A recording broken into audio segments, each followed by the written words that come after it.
Hello and welcome back to our third module in our Orion Learning course, where we are getting an insight into the role of a turnaround coordinator. In this module, we shall take a closer look at the pre-flight arrival tasks and checklists of the TRC.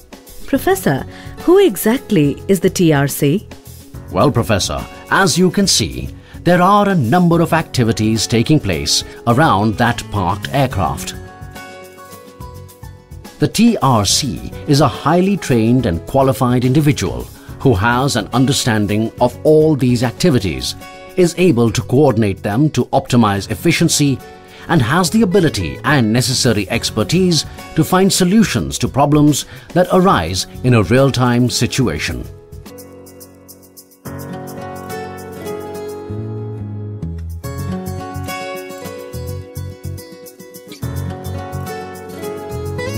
Shall we take a look at his role in detail, Professor? Yes, of course, Professor. The TRC's role begins much before an aircraft arrives at the apron. As we have already seen in Module 1, every operator has a turnaround plan based on the type of aircraft, the duration of flight, the station, and assuming the maximum capacity of passengers and cargo load. However, the actual situation may be quite different. Let us follow this TRC as he turns around this Airbus A340 for a short-haul flight. Hi, Professor Learning and I would be obliged if we could observe your activities and ask you some questions without disrupting your work, of course. It'll be my pleasure, Professors. There is still some time for the aircraft to arrive, right? So can you tell us why you are here so early? Well, Professors, I have limited time at my disposal, in which I have to make sure that this flight is turned around.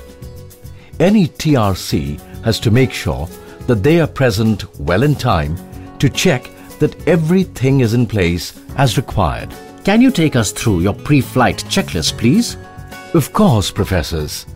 I have with me the details of the flight that is arriving. It's an Airbus 340 due in 20 minutes on its journey for a short-haul flight. It is in transit and it has been allocated to stand number T7. The first thing that a TRC does is confirm and check that all the personnel required are present and equipment are in working condition. As you can see, the stand entry lights are in working condition and have been switched on. Over there, staff is testing that the aerobridge is in working condition. That aerobridge is working fine.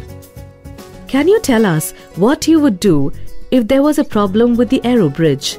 In that case, Professors, I would have to immediately ask for step ladders to be deployed for deplaning and boarding of passengers. However, there's no such problem here. Continuing with my checks, as you can see, all the equipment is coming into position and being held outside the ERA. A baggage dolly has already been kept here for offloading passenger baggage. The conveyor belt is arriving. It is used for bulk loading of baggage and cargo inside the aircraft. That is the catering high lift, which will replenish the catering requirements on this flight. The tow truck is here. You must be aware that it is used to push back the aircraft during its departure. Yes, of course. The high lift has just arrived. It is used for loading ULDs carrying baggage and cargo inside the aircraft. Let me check whether everything is in place. Please excuse me, I'll just be back.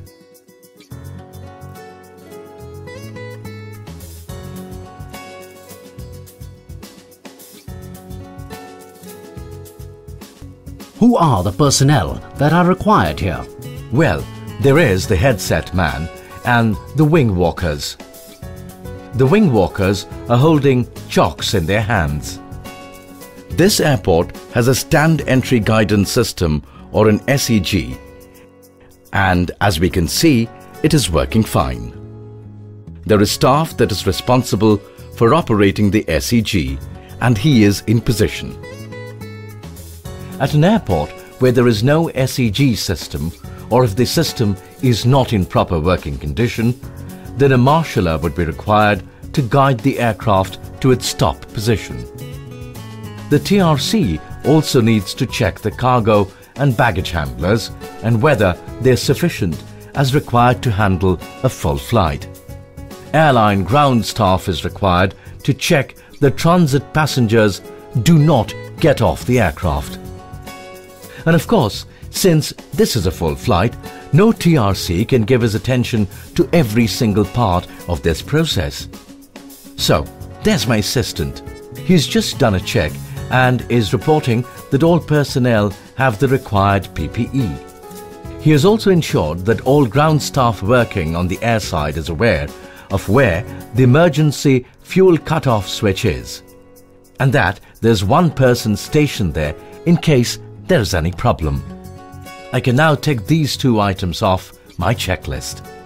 How do you know how many people and equipment is needed to turn this aircraft around? I have with me 2 important documents. The first is the trim sheet for the incoming flight, which contains information on number of passengers deplaning, number of transit passengers, the number of priority passengers, the cargo details and passenger baggage details. Along with this, I also have the LIR, or the loading instruction report for the outbound flight, and the passenger manifest for the same. How does this information help a turnaround coordinator? Well, professors, based on the trim and LIR, I have information on the incoming and outgoing deadload and payload. As the TRC, I have planned the resources required to turn around the aircraft within the parameters of the airline PTS for this type of aircraft. All the people and the equipment that you see at the airside right now are there because that is the number I've asked for based on my calculations. Would you excuse me for a moment? I have to brief the various teams and drivers regarding the plan. Of course, that was interesting, Professor. Shall we do a quick recap of the duties of the turnaround coordinator while we wait for him to come back? Of course, Professor. The first thing that the TRC does is receive the trim sheet for incoming flight and the LIR for the departing flight. He calculates the deadload and payload based on these documents and makes a plan of requirement of vehicles and personnel that will need to be deployed to turn around a flight according to the airline PTS. Once he receives the stand number and information of the exact arrival time of the flight,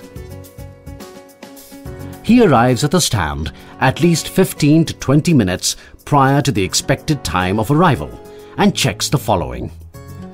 All equipment and personnel are deployed as per the plan.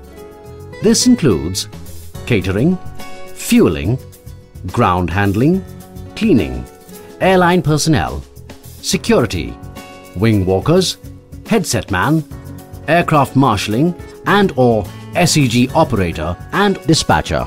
He then checks the equipment.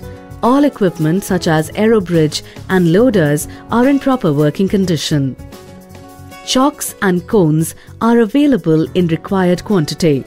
All the personnel required are present and wearing their PPE. In case the airport has an SEG system, then he ensures it is in working condition. Otherwise, he asks for a marshaller. The TRC then briefs all the personnel and drivers regarding the plan and ensures that each one knows his place in the process. Ah, the TRC is back. Can you share with us why the briefing is so important? Well, professors, each of the different people there is under pressure to perform their duty in the shortest time possible. At the same time, all these people belong to different service providers. The chances of the functions clashing and causing accidents and delays are very high. Could you give us an example to make this clearer, please? Well, professors, the ambu-lift for a Medicase passenger and the catering high lift both have to use the door on the same side. However, if the catering high lift is docked first, Then there'd be a delay in turnaround activity due to late deplaning of MEDA passenger, and cleaning activities cannot be completed on time.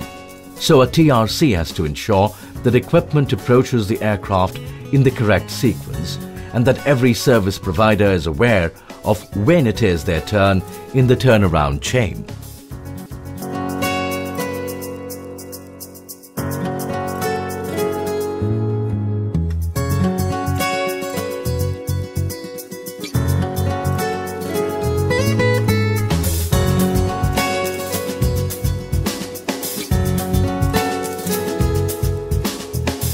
At the same time, you cannot have a situation where both vehicles start for the aircraft together, resulting in an accident. That is absolutely right, Professor. Are there any other important things that a TRC has to ensure as part of his pre-arrival checks? Well, the TRC has to know his plan, make sure everyone involved in the turnaround knows the plan, and has to ensure that everyone follows the plan. It is the responsibility of the TRC to ensure that safe practices are followed and that any deviation from procedure is noted and reported to the concerned service provider. For example, if the loaders are mishandling baggage, then I have to stop them immediately, make sure they follow the correct procedure, and report on the same to the ground handling service and the airline operator. Finally, and very importantly, the TRC is to ensure that the apron has been checked and cleared of any FOD prior to aircraft arrival. You will have to excuse me, Professors. The flight is about to arrive and I need to be at my station. That was indeed very informative and interesting, was it not, Professor? Yes, Professor. And with this, we come to the end of our third module, where we have learned about the pre-arrival checks and planning that is done by a turnaround coordinator.